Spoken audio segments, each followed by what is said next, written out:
Hello everyone, I'm Mike Wilson, and I'm going to be doing a different kind of demo today. This is what I call Masterpiece with Style, and here's my intent. When I competed Masterpiece in Windy City Line Dance Mania in 2024, I never expected it to take off the way that it did. Go worldwide, danced by line dancers like yourselves. Every video, every post, every podcast mention has meant the world to me. But one thing that I've never really been able to do is talk about the styling of this dance and the intent of the choreography. This dance is filled with nuance and symbolism and specific movement to really amplify this dance, and I'm going to use this time to teach you exactly what that is. Now, if you look at the step sheet, you'll see there's really no hand movement in this dance at all. It's footwork, and there's one arm saying, "Please take my hand." But if you watch my judges and myself dance this in 2024, you see that we're all using our body. We're all really fluid in our movement, right? And there's a reason for that. There's a reason for every hand reach and left versus right and all of that. So I'm going to break that down. I am so excited to get into the lyricism and the dynamics and the movement of this entire piece. So before we do that, you need to take a look at a video to brush yourself up on Masterpiece. So, if you are like, "Master, what? Who are you? What dance is this?" That's okay. I've got a teach video where you can learn all about Masterpiece. And if you're like, "I learned that once upon a time, but it's a little bit shaky," that's okay too. I've got a walkthrough. And if you prefer somebody else to teach you, there are other videos of people doing demos and videos. You're welcome to learn from them, and then just come on back here. And we will break down the nuance of Masterpiece. I'm so excited to do this for you all. Welcome back, everyone. The first thing I want to talk about today is cadence. We're going to just take a verse, we're going to break it apart, and we're going to look for where are the commas in that verse? Where are the periods? So let's just read it aloud for a second, starting with that first verse. He says, "I still remember the way that I felt the second you walked in the room. My heart started racing as I lost my breath because I've never seen such a view." Let's break down where the commas and periods fit in that. We would say, "I still remember the way that I felt, comma," right? "The second you walked in the room, period. My heart started racing as I lost my breath, comma, because I've never seen such a view, period." Those commas are hitting on count 4 of this first 16 beats of Masterpiece. The periods are happening on the count 7. So let's see where those fit when we dance it. All right. So we're going to start on Masterpiece. Our weight's forward on that right foot. And I'm just going to speak the lyrics. We're going to hit count 4. Here we go. 7, 8. I still remember the way that I felt. Okay? So count 4. We're pressing forward against the side wall. Okay? Let's take a look at the next one, the second you walked in the room. Okay? Coming back. 3, 4. The second you walked in the room. Okay, so on count 7, we're pressing against this diagonal. The next is, my heart started racing as I lost my breath. Okay? So 6, 7, 8. My heart started racing as I lost my breath. Here's your count 4. Now let's do the next one, because I've never seen such a view. 3, 4, because I've never seen such a view. Okay? So now we know where our pause points are. And what we want to do is an ebb and flow where it looks like we're moving while he's speaking. It looks like we're kind of freezing when he's not. But we can't change the rhythm. We have to go 1, 2, 3, 4, 5, 6, 7. So what can we do? And what we can do is give the illusion of a pause while we're still in rhythm. Here's what I want you to do. We're going to hit count 4, right? So 1, 2, 3, 4. Okay? When you hit count 4, I want you to imagine that with your left foot, you're stepping down on a big, squishy marshmallow, like big and tall, okay? So as you step into it, it's going to cushion your step. It's going to kind of, right? Now, to get out of the squishy marshmallow, you have to push a little bit harder because it's kind of pulling you in, okay? So you're going to have to kind of unstick yourself to get going. That's going to give you the illusion of slowing down and speeding up, okay? Let's give that a try for the first 5 counts. So we're going to press, we're then going to sweep back, right? Here we go, first 5. 6, 7, 8. 1, 2, 3, 4, 5, 6. Okay? So you see as I come in, I'm actually bending this forward knee. I'm kind of pushing into it so that I can get momentum to get out of it. And that's how you're going to give that idea of that ebb and flow in rhythm. Let's do that all the way through 7 now. Okay? 6, 7, 8. 1, 2, 3, 4, 5, 6, 7. Now, my heart started racing. 8 and 1, when we do this, 8, 1, this is not a marshmallow. Think of this as a springboard because he's singing. We want to pull up the energy here. So this is flat and kind of sticky, but this is a springboard that's going to make us fly back. Okay?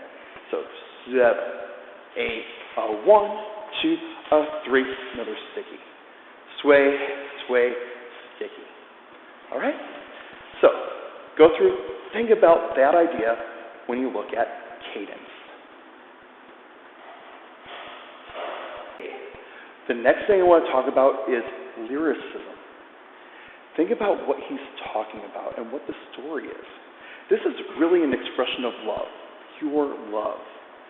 But you can think of it of an angle of he's passionately in love, but the object of his love doesn't know that yet. Okay? It's that first reveal of love. He's saying, I still remember the way that I felt the second you walked in the room, right? And he's building up his courage to ask for a dance. So, in the beginning, it's just guitar and his voice, and that's it. Very pure, but very timid. He doesn't know how it's going to go. So if you imagine that the object of your affection, the love of your life, potentially is right in front of you, right? And you're like, I don't know how this is going to go. I'm afraid to say this. You might not charge forward. You might come back, okay? And that's what I'm doing in the beginning of this dance is coming back. Like, oh, I've got to tell you something. I really have to tell you something. I don't know how you're going to take it. He's going to say, I still remember the way that I felt. Let's go there. I still remember the way that I felt. He's thinking about his own feelings, but he hasn't said anything about love yet. And he's facing away from who he's actually talking to. He's facing the sidewall like, I don't know if I can look at you. Very shy, very introverted here. But the next verse is the second you walked in the room. Let's go there. 5, 6, 7. Second you walked in the room. Now he's on the diagonal. Whoever this is kind of knows that the cat's out of the bag a little bit. Like, there's something that he's trying to portray here, right? We're going to follow that with my heart started racing as I lost my breath because I've never seen such a view, right? So as we do that, 8, heart started racing as I lost my breath. I've never seen such a view. You see that he squares back up to that front wall, right? And that's the idea that we're going for. That's where the directions in this dance come from. It starts out, I don't know about this. I'm really scared to say this to you. You're taking this pretty well, and then I confess, right? This is my confession of love. Cool, right? So play with that idea. In addition, in the melody where he goes, you are a masterpiece, a Mona Lisa, a work of art. He's getting higher and higher in pitch. And as he sings higher, he gets bolder and more confident and more towards the front wall again. So fun things to play with.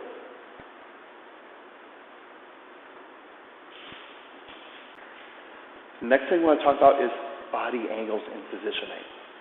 I just mentioned the lyricism of him moving from the sidewall to the diagonal to the front. But the difference between count 4 and count 7 and the next count 4 are very subtle. They're 1/8 differences. So what can we do about that? Because showing that to a crowd, it's not going to look that different. It's not going to look that obvious. We need to blow that up. Here's how we do it. So, on count 4, we can use our upper body to do stuff, right? We can reach with our left hand or with our right hand. Yeah? And if we extend with our right hand on count 4, our body is going to tilt away. We're tilting more towards 7:30. It looks like we're facing the diagonal, but we're not. If then on count 7, we extend our left hand, it looks like we're opening to 12 o'clock when we're not. So we have now taken this angle and made it look like this angle. Neat, right? So let's try that idea with counts 4 and 7. Here we go. 5, 6, 7, 8. 1, 2, 3, right hand, 4. 5, 6, left hand, 7. Okay? We're going to continue that with the next hit. We're going to do that coaster step and extend that right hand. 8, 1. And by extending our right hand, we make it look different from what we just did, but we're also amplifying the turn that we're about to do. 2, 3, 4. Fun. So, just try that out. Don't worry about making it pretty just yet. We'll work on that. But for now, just angle your hands. Let's do a right, a left, and a right. Here we go. 6, 7, 8. 1, 2, 3, 4, 5, 6, 7, 8. 1, 2, 3, 4. Nice. Try it with the squishy marshmallows I was talking about before. So, the cadence. Try to fit that cadence in there now. Here we go. 6, 7, 8. 1, 2, 3, squish. 5, 6, squish. 8, 1, 2, 3, squish. 5, 6, squish. Okay. Okay, we just got done talking about body position and moving our left and our right hands to make angles look bigger. But how can we make that look graceful and pretty to match the style of the dance? So there are a few ideas that you could try, right? If you lead with your hand, it's going to look very sharp and jagged, like you're trying to skewer somebody, right? And that's not really the idea of the dance. On the other hand, you don't want to lead with your shoulder and just like fling your arm, right? This doesn't quite fit the bill either. So in this case, think about leading with your forearm. You're going to keep your hand extended like you're reaching for something, but keep your focus on that forearm. And that's going to be a more graceful way to make this pop. Let's try the same idea of reaching with right, left, and right using the forearm now. Here we go. 5, 6, 7, 8. 1, 2, 3, 4. 5, 6, 7, 8. 1, 2, 3, 4. 5, 6, 7. Okay. Now I'm going to talk about hand motion. We're going to skip the sway because I'm going to come back to that when we talk about dynamics. But right now, I want to move into hand motion. We're going to go to count 7, which is the third sway. Okay? So we hit 4, we're going to sway, sway, sway. On that last sway, you bring your left hand up. Now, my judges didn't actually do this, but I do. I bring my hand up, and this is why.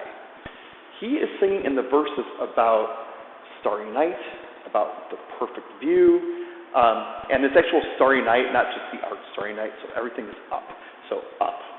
But even more than that, in the actual chorus, he is singing, "You are a masterpiece, my Mona Lisa, a work of art, the perfect melody." Melody. So if you have a conductor and they want to sustain a note, they'll go like this, okay?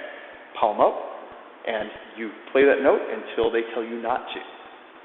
The way they tell you not to is they bring their arm up in a little circle and cut, right? Some of you know, right? Cut. So, why are we doing this? The next thought is, so take my hand and dance with me. He has spent the last 16 counts talking about how wonderful this person is. But now he has to make room so he can make his request for a dance. So he needs to cut that off just for long enough that he can say, so take my hand and dance with me. All right? So let's try that together. We're here in count 4. We're going to sway for 5, sway for 6, sway and lift the hand for 7. We're going to go circle on 8 and cut on 1. So we cross for 8, 1. So the hand goes out. You can also take the right hand and go out to the side. It's going to be a little bit lower and a little more subtle, but it may feel good to do that. So let's try that one more time. Here in count 4. Sway. 5, 6, 7, 8, 1. Let's go through 2 Go a few more steps. 2 Now from here, this is where we do the take my hand bit. 3, 4, right? And so let's get an idea of what that means. In this case, imagine there's somebody walking towards you, and they offer you a left-handed handshake, okay? But they don't let go.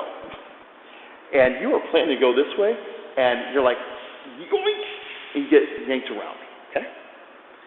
That's kind of what we're going for here. This idea of a magnet. So, right foot's forward. You got a magnet in your hand that's pulling you this way. And so you just kind of scoof under, and you offer your hand out. Okay? But in this case, nobody's actually taking our hand yet. Okay? It's just the thought of, I wish you would take my hand. So you come back and you offer that hand because you want a dance. Okay? So play with that a little bit. See where it takes you.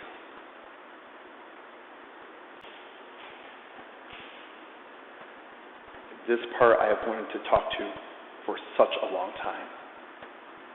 In the dance after Take My Hand, I have a bit where it is and dance with me, right? And what I have in the step sheet is triple half, 5 and another triple half, 6 and then I rock forward and recover, 7, 8. And that is very easy to write in a step sheet. What I'm actually going for here is the idea of a reverse Viennese waltz turn. So let's talk about how to do that. It's a very small variant, but if you do it, it will look that much cooler when you execute this move. So, weights back on your right foot, and instead of the normal triple, we are going to do step, quarter, quarter with a cross. Okay? Let's break that down. 5 goes forward, and twist aside. You're going to do another twist a quarter and cross. Okay? You might not get all the way back to that back wall. That's okay. We'll make up the ground. Okay? 6 and for 6, you're going to step back, but you're going to step back actually a little bit towards your diagonal to free yourself from what you're stuck in right now. Okay? So 6, that's going to give you room to whip around for another quarter, quarter, and okay? And then you can sway forward and recover. And I'll toss a video up here so that you can take a look for yourself on how to do this in a better form. Right? But for now, let's follow that forward. We're back here in 4, and we're going to triple with a cross and then triple. 3, 4, 5, and cross, 6, and 7, 8. Okay. Then with your hand, you'll see the judges doing this. So they're offering their hand and they're keeping it out there as they do this, right?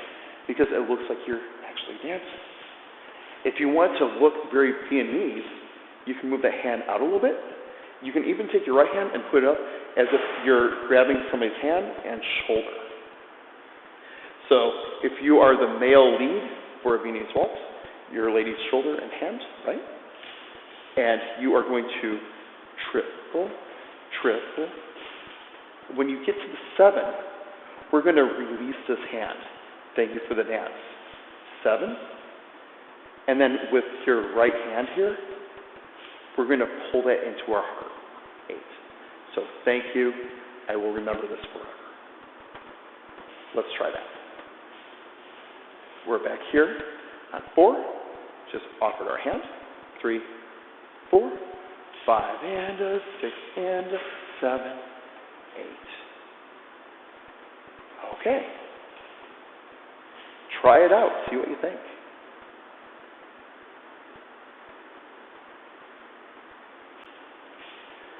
Where to the last 8 counts. Let's talk about these. We are going to sweep into a quarter diamond. So we've already thanked them for the dance. Now, this part is about the joy we feel from having done that dance. And we're just like dancing all over. It feels so good. We are going to step forward and we're going to sweep forward with our right foot. Because he sings, I'll take the lead. Okay? So you sweep forward for 1 to take the lead. This diamond, you can use your body's expression. Now keep in mind, when you're dancing with your body, your feet are kind of what is expressing the community. All of us are moving the same way, right? And we're all in that same experience together of dancing in a line. Our upper body says how we individually feel about doing that. So we can have wildly different experiences doing the same thing. If you've ever seen somebody dancing and they're like, how's the board going? What's coming next? Right? You've seen this person, right? Maybe I've done that person. Or you can have that person as, right? And they are really into it. And you see this difference of night and day about the feels they're having, even though their lower bodies are doing the same motions. When we're doing this diamond, we can be expressive. We can be like, this is how I feel about love, right?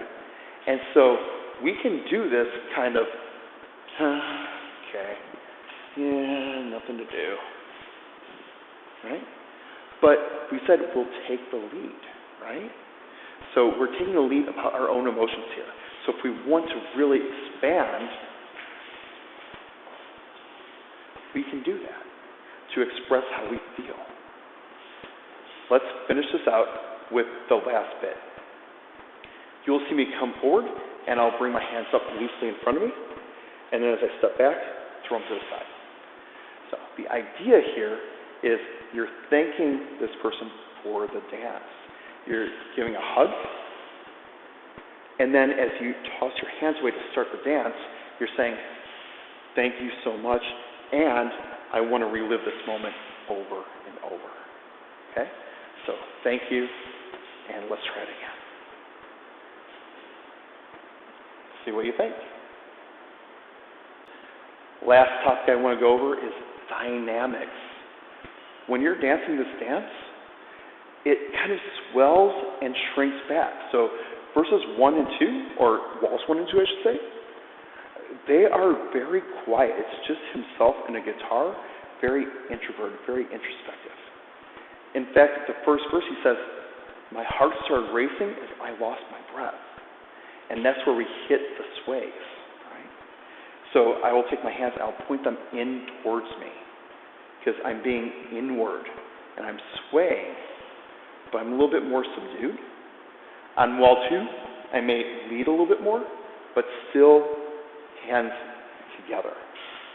Walls 3, 4, and 5 build. So take your hands and turn them out. Imagine you have paintbrushes here, but you're leading with your elbows as you paint a canvas in front of you. Okay? So you might go sweep, sweep, melody, right? You grow and grow through 3, 4, 5. Last wall is wall 6. Wall 6 gets really quiet again. So you go from this to this again. Sway, sway, sway. Okay? So, wall 1, wall 2, wall 3, wall 4, wall 5, wall 6. All right. Play with dynamics a little bit in your dances. As music gets louder, take bigger steps. If it gets a little quieter, take smaller steps. Express what you're feeling and see how it goes. All right. I hope you've enjoyed my deep dive into Masterpiece. There is no reason that you have to use anything that I talked about. And you're welcome to invent your own ideas as well. These are just what I thought of. I've seen some of my dancers go out there and they get recreated. I'm like, wow, I wish I thought of that. But that's the Masterpiece line dance. You can create, you can be artistic with it. So take this out there, apply it to your other dances that you're doing or your own choreography, and show me what you're doing. I'm so excited to see what you do. So thank you all so much for watching. I'll see you on the floor. Take care, everybody.